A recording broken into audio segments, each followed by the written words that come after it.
بنفس الاحذيه بتاعتهم، بنفس الحاجات، بالطريقه الهمجيه اللي كانوا عايشين بيها قبل كده. دلوقتي حضرتك الوضع طبعا لما عرفوا ان في لجنه جايه، يعني معنى كده ان في حد بيبلغهم يا جماعه في لجنه جايه تفتش عليكم. تمام. فهي دي الجزئيه اللي حبيت اضيفها بس للكلام اللي كان بيتقال يعني. انا بس ما عنديش كلام اقوله تاني يعني. انا اقول حسبي الله ونعم الوكيل في الناس اللي اهملوا. وانا برضو انا مش يعني برضو مع كلام الدكتور. هي البنت، طيب لما البنت حالتها صعبه والبنت تعبانه قبلتوها ليه؟ وحولتوها جواب من دكتور هشام للنائب بتاعه عشان يستقبل الحاله ليه؟ ايه الهدف لما انت شايف ان الحاله علشان الحسابه هتحسب، علشان في بيزنس بيحصل ملوش اي علاقه بالطب. لما خلاص انتوا شايفين ان البنت خلاص حالتها متاخره للدرجه دي، انتوا قابلتوها ليه؟ قابلتوها ليه وبتاخدوا فلوس مننا ليه؟ هل حضرتك متقدم باي شكوى او باي بلاغ ضد المستشفى دي؟ انا مقدم حضرتك البلاغ اللي هو رقم 5300 اداري الدقي. وطبعا انا شفت حضرتك كنت بتتكلمي ان انا لما رحت يعني ايه لامين الشرطه بقول له في شكوى، قال لي هتعمل ايه؟ قلت له انا هعمل محضر. قال لي ايه المحضر اللي هتعمله؟ قلت له هعمل محضر ضد مستشفى مصر كذا كذا كذا، حصل منها 1 2 3. قال لي طب معلش انا هحل لك الموضوع ودي. قلت له ودي ازاي يعني؟ قال لي طب استنى بس. قلت له ماشي. راح ماسك الموبايل، تقريبا النمره على الموبايل يعني ما دورش كتير، راح ضارب النمره على طول. متعود بقى.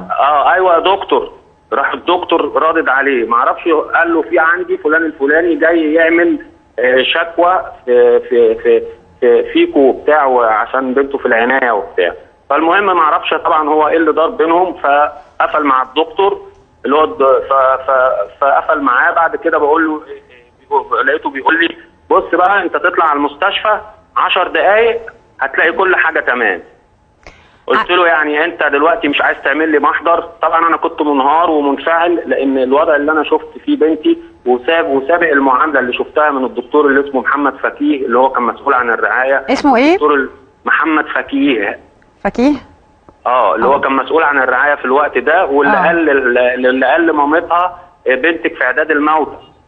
والدكتور الثاني اللي اسمه شريف ابراهيم اللي هو كان المدير النبطشي بتاع المستشفى. واخده بال حضرتك؟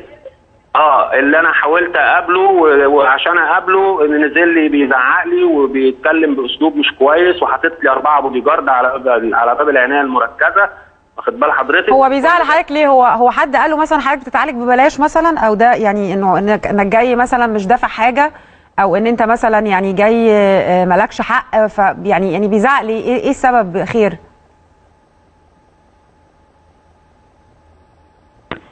بيتكلم بيقول لي انا مش شغاله عندك. قلت له لا انت شغاله عندي وشغاله عند كل واحد هنا في المستشفى، انت دي شغلتك ان انت تشتغل عندي. انا عايز تفسير للدود اللي طلع من بق البنت.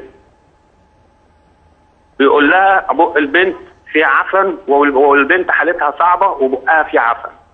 طيب لما انتوا عارفين في حاجه اسمها حضرتك الماوس كير المفروض بيتعمل في الرعايات والحاجات دي، واخده بال حضرتك؟ وانا مش طبيب، انا طبعا بحثت وعرفت عشان انا عندي حاله محتاجه يعني كان عندي امل في ربنا ان ربنا ياخد بيدنا وتقوم بالسلامه، بس اراد الله الحمد لله وكل شيء نصيب واحنا راضيين بقضاء الله. واخده بال حضرتك؟ وانا على فكره اللي انا بعمله ده واللي انا بعمله ده انا مش عايز، انا مش طالب يعني، انا لا هطلب تعويض من المستشفى ولا عايز فلوس. انا الهدف من لا انا سامعه ان لسه ليكوا فلوس في المستشفى لسه ما رجعتش كمان يعني. استاذ امير كان بيقول لي الفلوس بتاعت